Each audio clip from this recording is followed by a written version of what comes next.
নমস্কার বন্ধুরা, জয়েস কিচেনে আপনাদের সবাইকে স্বাগত। আজ আমি আবার চলে এসেছি একটা রেসিপি নিয়ে। তো বন্ধুরা, আপনারা সবাই কেমন আছেন? আশা করি আপনারা সবাই ভালো আছেন।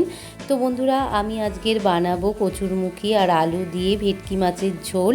এটা খেতে তো অসাধারণ লাগে। আপনারা দুপুরবেলায় ভাতের সঙ্গে যদি এই রকমভাবে রান্নাটা করে খান, দেখবেন খেতে খুব ভালো লাগবে।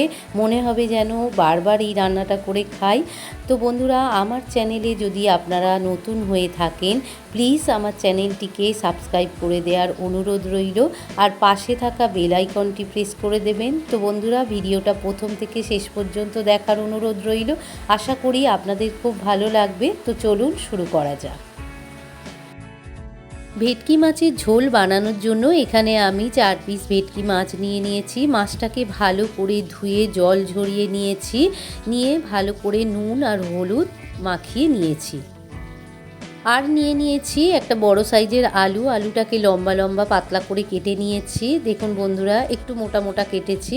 আর নিয়েছি গাঁটি কচু, অর্থাৎ কচুরমুখী, ভালো করে কেটে ধুয়ে নিয়েছি। আর কাঁচা লঙ্কা নিয়েছি।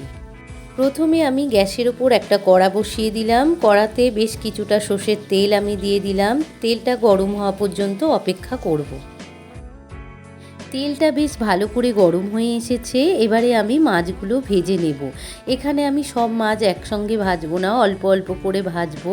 মাছগুলো দিয়ে ভালো করে উল্টে পাল্টে আমি লাল লাল করে ভেজে নেব। মাছ দুটো লাল লাল করে ভাজা হয়ে গিয়েছে। এবারে আমি মাছগুলোতে একটা পাত্রে মাছ দুটোকে তুলে নেব। তো বন্ধুরা, এই রান্নাটা আপনারা সর্ষের তেলেই করবেন। রান্নাটা সর্ষের তেলে করলে রান্নার টেস্টটা আরও বেশি ভালো হয়। তো বন্ধুরা, মাছটা তুলে নিয়ে ওই একই রকমভাবে আরও 2 পিস মাছ আমি উল্টে পাল্টে লাল লাল করে ভেজে নেব।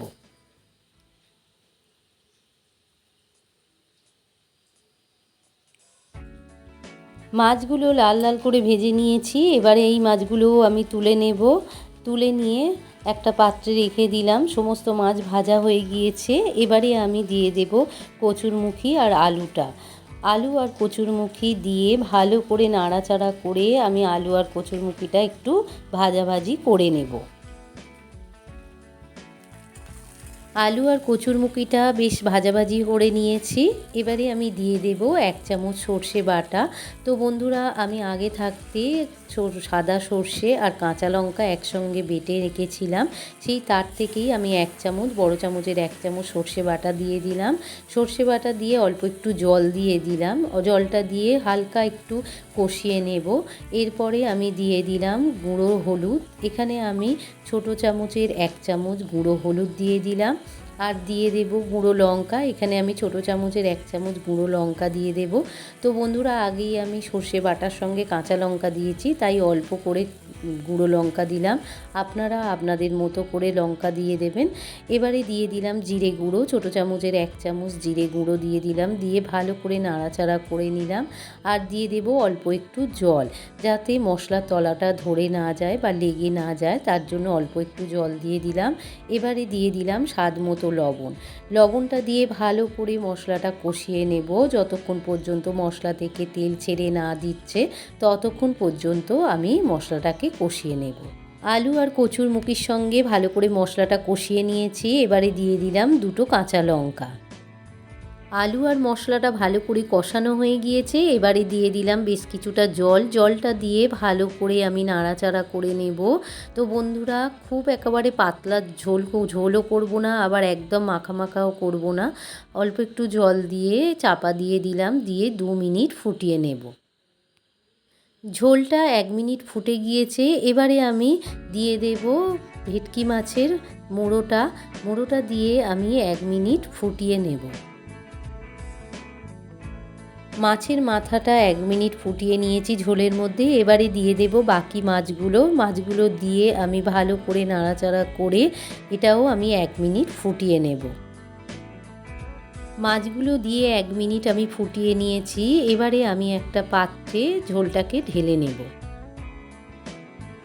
মাছের ঝোলটাকে আমি একটা পাত্রে নামিয়ে নিয়েছি। এবারে আমি কড়াটা বসিয়ে দিলাম। কড়ার মধ্যে দিয়ে দিয়েছি 1 চামচ সর্ষের তেল।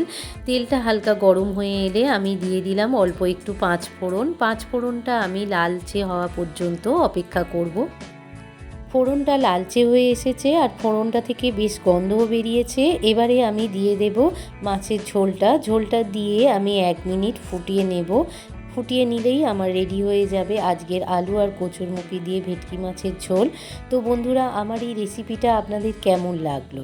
আপনারা বাড়িতে ঠিক এই রকমভাবে একবার বানিয়ে খাবেন, দেখবেন খেতে অসাধারণ লাগে। বিশেষ করে ভাতের সঙ্গে তো খুবই ভালো লাগবে খেতে।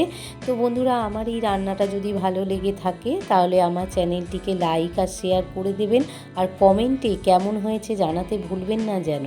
আপনারা সবাই ভালো থাকুন, সুস্থ থাকুন। আবার দেখা হবে অন্য কোনো রেসিপি নিয়ে। ধন্যবাদ।